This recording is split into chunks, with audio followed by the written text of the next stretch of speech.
right, hello guys.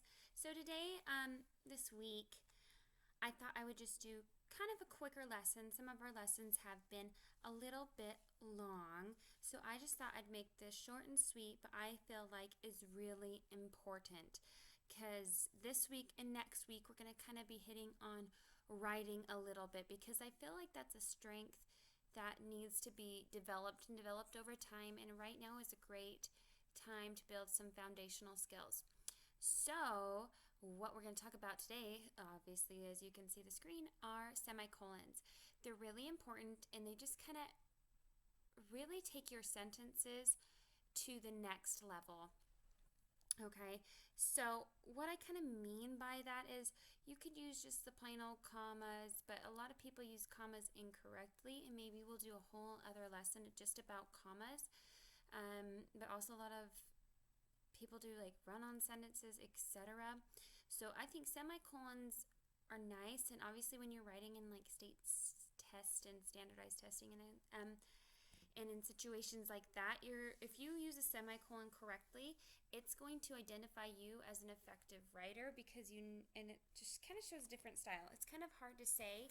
I can say as someone who has taken a ton of standardized testing as well as a teacher, it comes off as a higher level of understanding and conventions of writing. So if you use these, you should be good to go.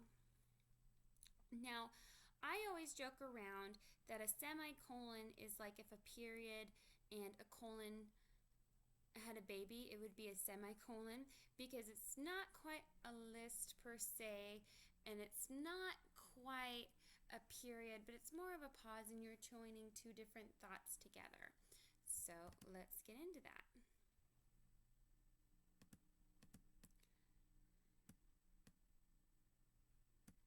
Okay. So the first rule, making sure that you can see that. Okay, so the first rule is to use a semicolon to join two independent clauses or complete sentences that are closely related. Okay, so again, the key word is independent. They can stand alone. For example, the students studied for the test together. They felt well prepared. Okay, so those two do go together. They are closely related, but they could stand alone. If you were just to take this sentence right here, the students studied for the test together, period. That could be a sentence. Why? Because it has a subject,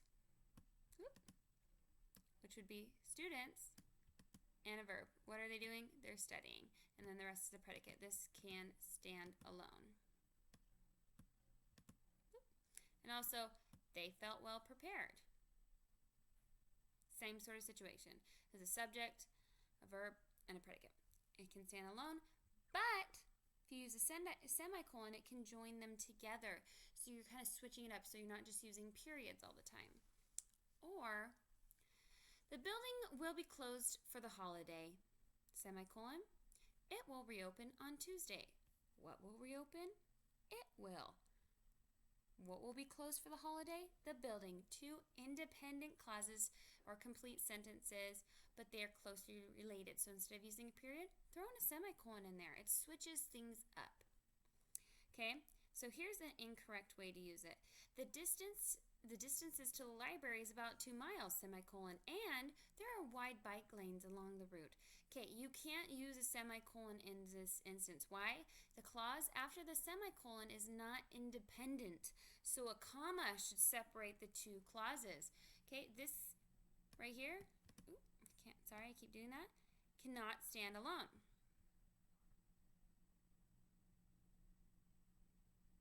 It's a dependent clause. So fanboys right here, you'd put a comma instead of a semicolon. So end up, the distance to the library is about 2 miles, and there are wide bike lanes along the route.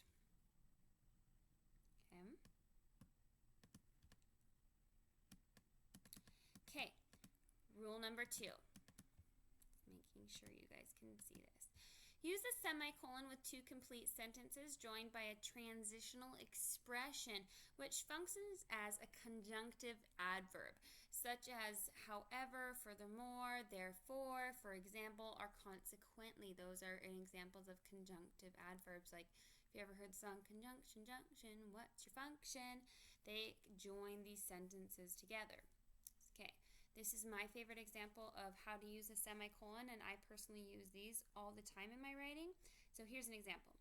The colored pencils are for everyone's use. Semicolon, however, and then you're going to put a comma. They must be returned at the end of the day. Okay? These two right here, the colored pencils, are for everyone's use. That could stand alone, and so could, sorry. Oh, my goodness. Keep clicking everywhere today. And they must be returned at the end of the day. Could stand alone as well. However, you're putting this conjunctive adverb right here to join them together because it kind of just shows a higher level understanding of the conventions of English and grammar, yada, yada, yada. It's just good to know. Okay? So the room, here's another example. The room was left in disarray after the party. Semicolon, consequently, comma, it won't be available for future use. Okay, these two can stand alone. The essential thing to remember for when you use a semicolon is that you're having these two complete different sentences or thoughts. They are independent clauses. They're not dependent. Independent means they can stand alone. But you're throwing in a semicolon because that would be more correct than using a comma. And it shows a higher level of mastery if you're using a semicolon. And it's also just kind of a different style, if you will. Okay, however, if you're using a conjunctive adverb, which a lot of people do, especially when writing essays, because if we're using like for example, or therefore, or furthermore, or consequently, just kind of sounds almost a little more educated. So a lot of people and a lot of you guys use this. This is the correct way to do it.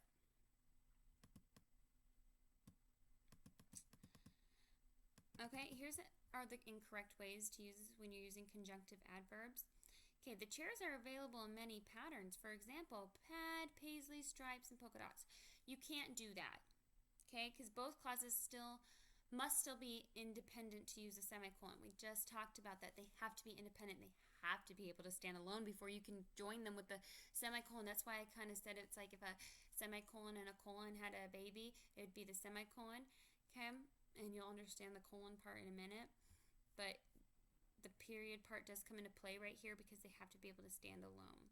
Okay, both clauses must still be independent to use the semicolon. The clause after the semicolon is not independent, so a comma should separate the two clauses.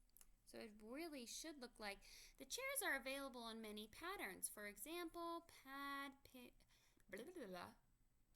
paisley, stripes, and polka dots.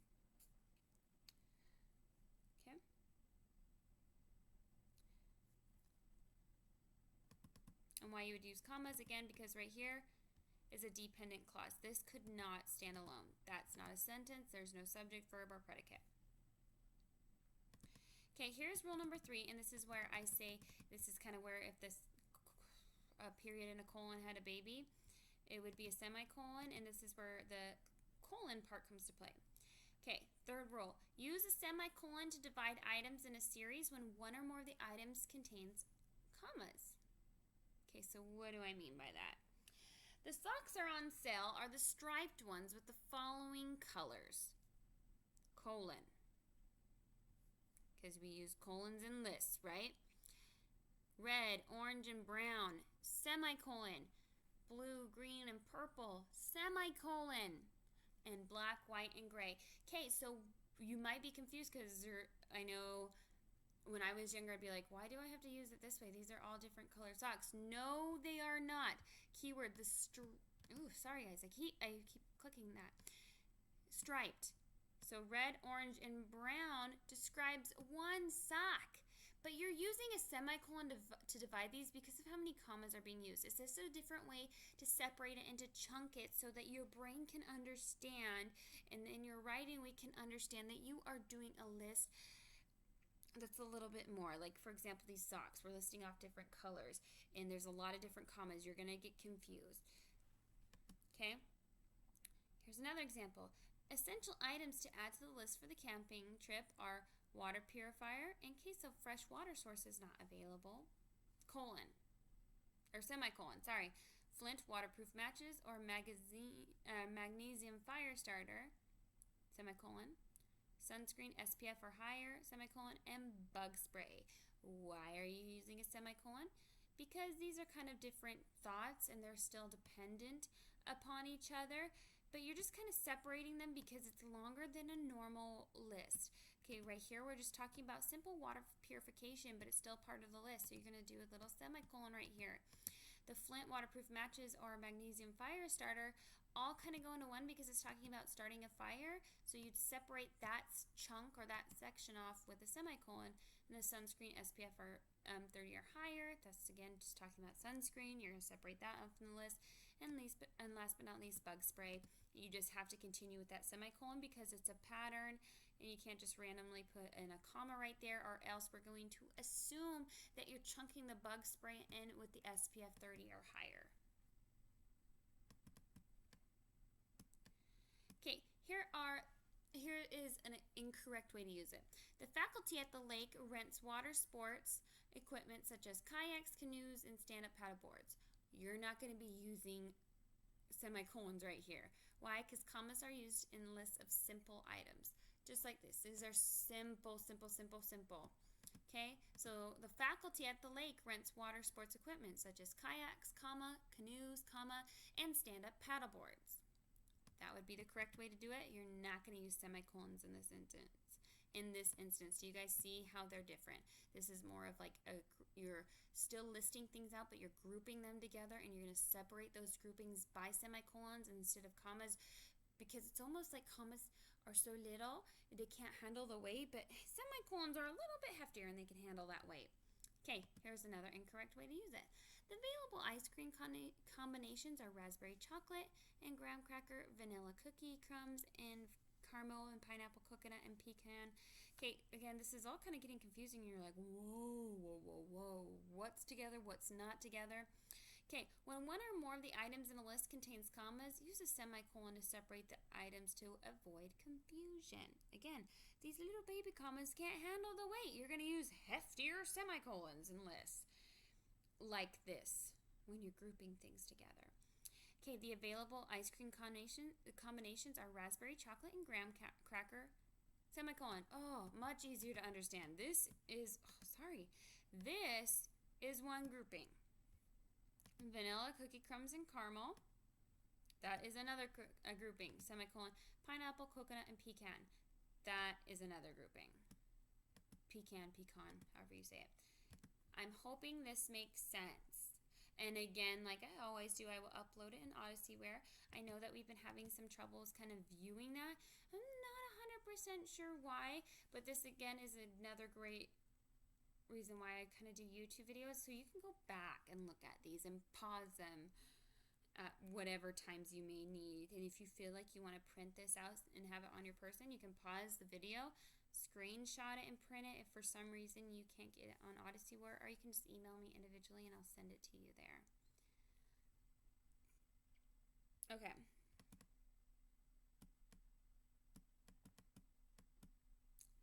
Now we're going to do a couple together. And we're going to talk about it. Okay. First example. Trying to cram before an exam is an efficient way to study. It's best to set aside time to study a few days before the exam. Where are you going to change the comma right here? Hopefully you said right here. This is where you would put a semicolon. These are two independent thoughts. If you're putting a comma right here, that would not be bueno. Okay? You need to put a semicolon because it's joining these two like-minded independent thoughts. You can join them with a semicolon.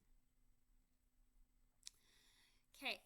My three favorite sweaters are yellow, green, brown, red, purple, and black, and pink and purple and white. Whoa, that's so confusing. Okay, remember, think groupings. Think groupings. These baby commas can't handle it. Yellow, green, and brown. That would be one grouping. So you're going to change this comma right here to a semicolon. Red, purple, and black. Sorry guys. That is another grouping. So right after black, you're going to put that into a semicolon. Okay, and pink, purple, and white. Hold on. Yeah. Sorry. I lost my train of thought. This second and tripped me up. Okay. You change that into a semicolon because that's a separate grouping and this is a separate grouping. Okay. Eating out can cost 2 or 3 times as much as eating at home for a family. However, for a single person, it can be cost effective. Where are we going to add the semicolon? I'm hoping you're saying right here, right after family, you're going to change that to a semicolon. Why? Because of this conjunctive adverb. This should tip you off. Okay, the baseball team won every game this season, but the last one was a tie. Do you think we should change anything here? My hope would be that you're like, no, Mrs. Peterson, we're not going to change anything here. Why is that? Because this is a dependent clause. Okay, you need this part of the sentence right here to be able to understand this part. So you're just going to keep the comma, and you're going to use a simple conjunction right here. This comma can handle the weight of this sentence. Okay. The ancient manuscripts are kept locked in a room in the museum. Researchers must make an appointment to inspect them. What do you think?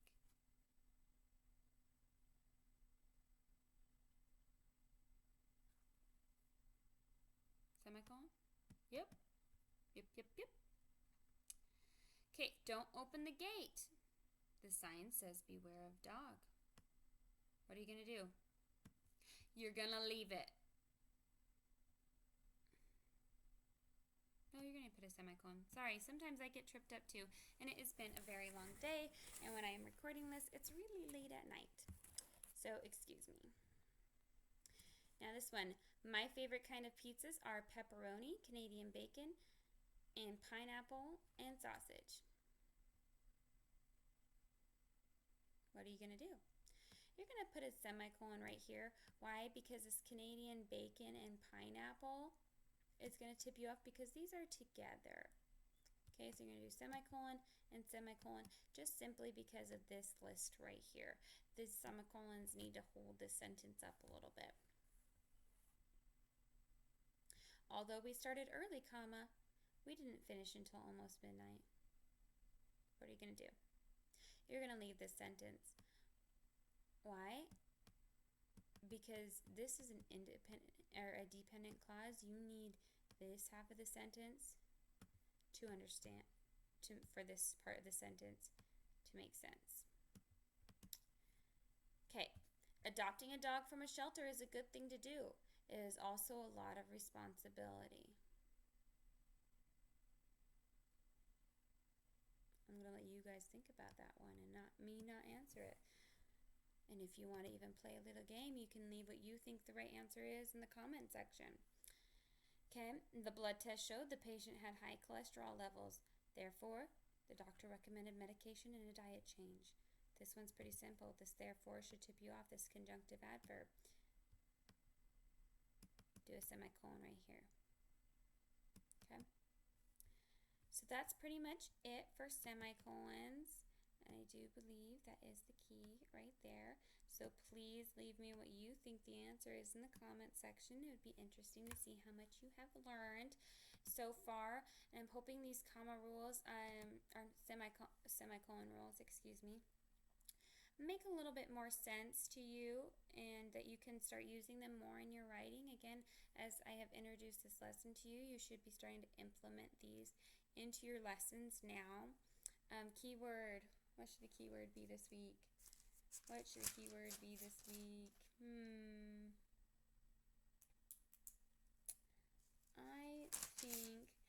The key word this week should be orange. Okay, keyword is orange. I hope you guys have a great day. Again, if you have any questions, please email me, call me, text me. My number is on the course information, and I did email that out to you guys at the beginning of the semester. You can reach me this Thursday from 1:15 to 2:15 p.m. Mountain Standard Time if you need me. So call me, beat me if you want to reach me. Virtual high five if you can tell me what show is that is from. Again, have a great day. Keep working, doing what you're doing. Next week, we're going to get a little bit deeper into TA Babe C, just because I really want you guys to become better writers, and not just become better writers, but become more, I don't even want to say the word formulated, but almost formulated writers right now, until you can master that to branch out on your own. Because I really do think it's going to help you in the long run, and it's just going to help reframe your sort of mind frame and thinking, just to kind of help you become a better writer until you can branch out. And again, keyword is orange, and have a great day.